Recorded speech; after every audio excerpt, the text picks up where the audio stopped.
School, college या कहीं और किसी डिस्कशन में जब भी हम अपने सोलर सिस्टम यानी सौरमंडल की बात करते हैं तो हम उसमें उन 8 ग्रहों और एक सूरज की बात करते हैं जिससे मिलकर ये सोलर सिस्टम बनता है। हजारों साल पहले लोगों को ये लगता था कि हमारे सौरमंडल में केवल 6 ग्रह मौजूद हैं, मरकरी, वीनस, अर्थ, मार्स, जुपिटर और सैटर्न। मगर टेलीस्कोप की खोज के बाद हमने पहली बार अपने सौरमंडल के 7वें ग्रह यानी यूरेनस को 1781 में देखा।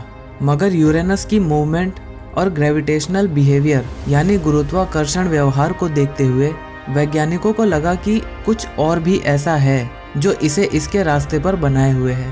और कुछ सालों बाद हमने उसकी भी खोज कर ली यानी नेपच्यून। एक और प्लैनेट हमारे सोलर सिस्टम में काफ़ी पहले से मौजूद है, मगर उसके आकार को देखते हुए अगस्त 2006 में IAU यानी इंटरनेशनल एस्ट्रोनॉमिकल यूनिट ने उससे एक प्लैनेट का दर्जा छीन लिया और उसे एक ड्वार्फ प्लैनेट यानी बौने ग्रह की लिस्ट में डाल दिया था। उसका नाम है प्लूटो। इसी तरह हमने ये जाना कि प्लूटो को हटाकर हमारे सोलर सिस्टम में कुल 8 प्लैनेट हैं। लेकिन 2016 में वैज्ञानिकों को हमारे सोलर सिस्टम में एक और प्लैनेट के होने के सबूत मिले हैं। 2016 में कैलिफोर्निया इंस्टीट्यूट ऑफ टेक्नोलॉजी के 2 रिसर्चर्स ने मैथमेटिकल और कंप्यूटेशनल मॉडल यानी एक कंप्यूटर मॉडल के इस्तेमाल से 9th प्लैनेट यानी 9वें ग्रह के बारे में पता लगाया। इन इक्वेशंस और मॉडल्स की मदद से उन्होंने ये अंदाज़ा लगाया था कि हमारे सूरज से बहुत ही ज़्यादा दूर एक और प्लैनेट हो सकता है जो कि हमारे सोलर सिस्टम का ही हिस्सा है। अगर इन मॉडल्स की माने तो 9th प्लैनेट धरती से करीब 10 गुना ज़्यादा भारी है और इसका डायमीटर यानी व्यास 2 से 4 गुना ज़्यादा है, जो कि इसे करीब करीब नेपच्यून जितना बड़ा बना देता है। नेपच्यून सूरज से करीब 30 AU यानी एस्ट्रोनॉमिकल यूनिट दूर है, जबकि प्लूटो करीब 40 AU दूर है। सूरज से धरती के बीच की दूरी को एक एस्ट्रोनॉमिकल यूनिट कहते हैं और अगर 9th प्लैनेट है तो उसकी दूरी करीब 700 AU बताई जा रही है। ये प्लैनेट सूरज से इतना दूर है कि इसे सूरज का एक पूरा चक्कर लगाने में करीब 10 से 20 हजार साल का वक्त लगता है।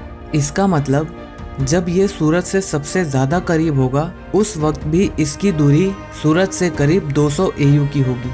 और आज तक धरती से सबसे दूर जाने वाली कोई चीज़ है तो वो है वॉयेजर 1, जो कि नासा ने 1977 में हमारे सौरमंडल के बाहर की जानकारी पाने के लिए भेजा था। और अगस्त 2017 तक वॉयेजर 1 139 AU तक की दूरी ही तय कर पाया है। इसी वजह से 9th प्लैनेट का अभी तक कोई फिजिकल सबूत नहीं मिला है। ये प्लैनेट अभी सिर्फ मैथमेटिकल फार्मूलाज और इक्वेशन में ही मौजूद है, लेकिन ये इक्वेशंस इसके होने का ठोस रूप से दावा करती हैं। इन इक्वेशंस के मुताबिक आज तक देखे गए 13 सबसे दूरी वाले ऑब्जेक्ट्स के पाथ को जब ट्रेस किया गया यानी जब उनके रास्ते का नक्शा बनाया गया तो पता चला कि वो नॉर्मल पाथ से अलग पाथ फॉलो कर रहे हैं, यानी वो सूरज का उस तरीके से चक्कर नहीं लगा रहे जैसा उन्हें लगाना चाहिए। और ऐसा क्यों है इस बात का पता लगाना काफ़ी मुश्किल था, लेकिन अगर हम ये माने कि 9th प्लैनेट है तो इसके मोशन को आसानी से डिस्क्राइब किया जा सकता है। और उन 13 में से 5 ऑब्जेक्ट्स को तो बिल्कुल उसी तरह चलते हुए ऑब्जर्व कर लिया गया है जैसे उन्हें चलना चाहिए अगर कोई 9th प्लैनेट हो तो, जो कि 9th प्लैनेट के होने की पॉसिबिलिटी को और भी ज़्यादा बढ़ा देता है। अभी तक के 8 प्लैनेट्स सूरज का चक्कर उसके इक्वेटर से 6 डिग्री का एंगल बनाते हुए लगा रहे हैं। और ऐसा क्यों है, ये एस्ट्रोनॉमिकल दुनिया के सबसे बड़े रहस्यों में से एक है।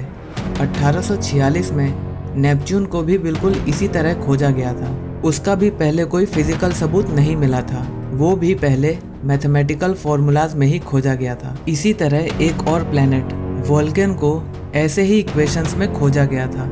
मरकरी के अजीब ऑर्बिटल मोशन यानी सूरज के चक्कर लगाने के तरीके की वजह से ऐसा दावा किया गया कि सूरज और मरकरी के बीच में एक और प्लैनेट हो सकता है, जिसके बाद इसे नकार दिया गया और मरकरी के अजीब से ऑर्बिटल मोशन को आइंस्टाइन के जनरल थ्योरी ऑफ रिलेटिविटी के सिद्धांत से प्रूव करा गया। उन 13 सबसे दूरी वाले ऑब्जेक्ट्स में से जिन 5 का रास्ता फिजिकली ट्रेस किया जा सका है वो भी नॉर्मल यानी सामान्य नहीं है, और ऐसा हो सकता है कि इसकी वजह प्लेनेट 9 हो या फिर कोई ऐसी थ्योरी जिससे हम अभी तक अनजान हैं। प्लेनेट 9 को देख पाना बहुत मुश्किल है क्योंकि सूरज से बहुत ही कम रोशनी उस प्लेनेट तक पहुंचती है। प्लेनेट 9 का अभी तक कोई ऑफिशियल नाम नहीं है, लेकिन जैसे ही कोई उसे फिजिकली ढूंढ लेता है, मतलब कोई उसके होने का फिजिकल सबूत जैसे ऑप्टिकल इमेज दे देता है, तो उस प्लेनेट का नाम उसी टीम या उस इंसान के नाम पर रख दिया जाएगा। ऐसा माना जाता है कि ये प्लेनेट हमारे सोलर सिस्टम में नहीं बना था, इसे हमारे सूरज ने दूसरे सोलर सिस्टम से चुराया है। स्पेस में किसी भी एक्सप्लोजन यानी धमाके में कई तारे एक साथ बनते हैं, और ऐसे ही जब सूरज बना था तो उसने अपने रास्ते में आने वाले एक दूसरे तारे से अपनी ग्रेविटेशनल पुल यानी गुरुत्वाकर्षण बल से इस प्लेनेट को अपने ऑर्बिट में खींच लिया था। हमारे सौरमंडल का काफ़ी हिस्सा अभी खोजा जाना बाकी है, जो कि काफ़ी रोचक होगा। जब तक हमारे पास कोई फोटो या उसी जैसा कोई दूसरा सबूत नहीं आ जाता, प्लेनेट 9 के होने का कोई वजूद नहीं है। लेकिन आज की टेक्नोलॉजी से जो टेलीस्कोप बनाए जा रहे हैं वो भविष्य में शायद इतनी दूरी तक देख सकते हैं। रिसर्चर्स आज तक का सबसे advance telescope James Webb space telescope, जो कि हबल स्पेस टेलीस्कोप को 2020 में रिप्लेस करेगा, उसका इस्तेमाल करके आने वाले कुछ सालों में इस प्लेनेट 9 के कुछ पक्के सबूत ज़रूर ढूंढ निकालेंगे। वैसे आपका क्या सोचना है इस नए प्लेनेट के बारे में?